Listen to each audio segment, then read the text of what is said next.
In this video, we're going to talk a little bit about why one might use logistic regression. So the kind of first is it's a very common choice, okay, or a good starting point when the y, or the outcome variable, is binary. Right? Binary or dichotomous, okay, or sometimes 0, 1, meaning looking at some outcome that happens or doesn't happen.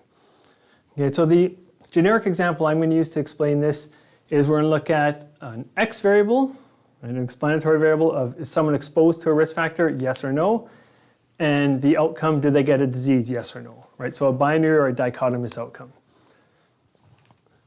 Now, some just general terminology to know. Logistic regression gets referred to as a generalized linear model, or abbreviated GLM. Now, I'm not going to use that word too much as I go through all these explanations, but it's important to mention it here that sometimes you hear GLMs, they're referring to logistic regression or other regression models that will, some of which we'll talk about in this course. And in the next video that follows this, we'll actually spend a bit of time connecting linear regression, right, the linear model, to logistic regression, the generalized linear model, okay, and seeing what we mean by generalized and how they connect. Now, going back to just an outcome like this that's categorical, right, disease, yes or no, we often tend to summarize y, and when I say y, not just any y or outcome, but outcomes that are categorical, right, recording disease, yes or no, using a proportion, right, so what proportion of people had the disease out of everyone, what proportion had it, or we can think of this as a percentage, right, what percentage had the disease, or probability of the disease. Okay, again, thinking that if 2 out of 10 people had the disease, our estimate is there's a 20% probability of the disease. Okay, so when talking about logistic, we'll sort of use these terms interchangeably. They're not fully interchangeable, but logistic regression is essentially looking at an outcome that is, does a disease happen, yes or no? And we summarize that sort of outcome by looking at what proportion in the sample had the disease, or what percentage, or what's the probability of the disease. Most of the time, we write this as p hat, right? The hat meaning it's an estimate, p being the probability of the disease. Okay, so we'll often write p hat to indicate the probability that y equals 1, right? Again, y equal 1, 1 for disease, 0 for not disease. Okay, so what's the probability of the outcome happening, or the probability of the disease? Right, and again, this is probability of the disease. Okay, so we'll use all those sort of interchangeably. Okay, and then when we're looking at relationship between a categorical variable like are you exposed, yes or no, and you get a disease, yes or no, there's different measures of association, but one common summary to describe the relationship between x and y, we often do that using an odds ratio.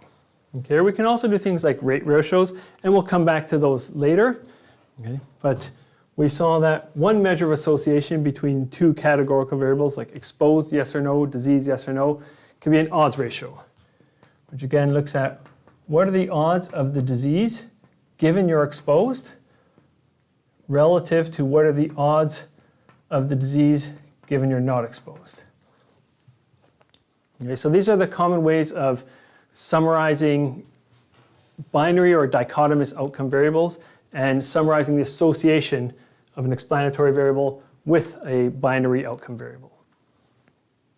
Now we'll see when we start to look at logistic regression, we can use it to extend these ideas. Okay, so we can use logistic regression to do a few things. Okay. One common use is to predict, right, or we can think of it to estimate the probability of the disease, which we just said we can label p hat, right? What's the probability of disease? But extending this idea, given a set of x's, right? So not just looking at what was the percentage or proportion with the disease in our sample, but does the probability of disease increase if someone is exposed? Is it related to their age, their biological sex, right? Their lifestyle? All these things are going to increase or decrease the probability of getting the disease. And then another common use is we can use it to estimate an odds ratio. Okay, just like we saw here, right? We saw previously in the course describing a relationship between two categorical variables, but we can do that adjusting for confounding, right? So the simple odds ratio from a 2x2 table does not account for confounding, which we learned about earlier in this course. Right? So for example, something that might be a confounder, say, would be a variable like age, right? If someone who's older is more likely to be exposed to the risk factor, and someone who's older is more likely to get the disease, right? If we don't account for age, and we see the exposed group getting the disease with higher odds, we don't know, is that because of the exposure, or is that because the exposed group is older on average, right? Okay, so we'll see how logistic regression can get us those same things, those odds ratios we were working with earlier in the course, but now adjusting for confounding, building in other variables. Okay, and this idea, just to parallel back to things we learned a few weeks earlier, this is very similar to how we used linear regression, right? So not logistic regression, but linear, x, y, y, the outcome being numeric, right? And we saw that we could use linear regression to predict y, right? So throw a y hat on there, predict the outcome for a set of x's, right? So say the outcome is systolic blood pressure. What's the systolic blood pressure given someone's age, their sex, if they smoke or not, other lifestyle habits, right? So same idea here, but rather than estimating a numeric outcome, we're now estimating, is an outcome going to happen, yes or no? And we also saw we can use linear regression to estimate the change, right, or the difference in the mean of y. So for example, the mean for group 1 minus the mean for group 2, but adjusted for confounding. Right, so again, we looked at examples, say, of the lung capacity, right? That was the outcome. And an x variable of, does an individual smoke or not, right? So what effect does smoking have on lung capacity? Right? That difference in means. But we said there might be confounding.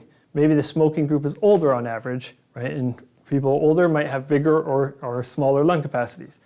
So we can do things like difference in means, but adjusted for these other confounding factors. Okay, so this is all just to say we're going to do it in a very similar way to what we already saw with linear regression. Okay, now a reminder, when we're building the model and selecting variables, right, to go in, it really depends on, are we trying to predict the outcome, or are we trying to estimate the effect of some variable on the outcome, right? Do we need to think about confounding or not? And we learned about some of these principles earlier, right, of what criteria are important for variable selection depending on the goal of the model. Now, in videos that follow, we're going to build a bit of an introduction to the logistic regression model, right? This is what it was used for, but we'll look at what is the model itself, how does it relate to linear regression, so we'll parallel those, and then we'll look at showing how we can actually use the model to make these predictions or estimate odds ratios. So that's coming up. Thanks for watching. Hope you guys subscribe for a lot more important and useful videos coming soon.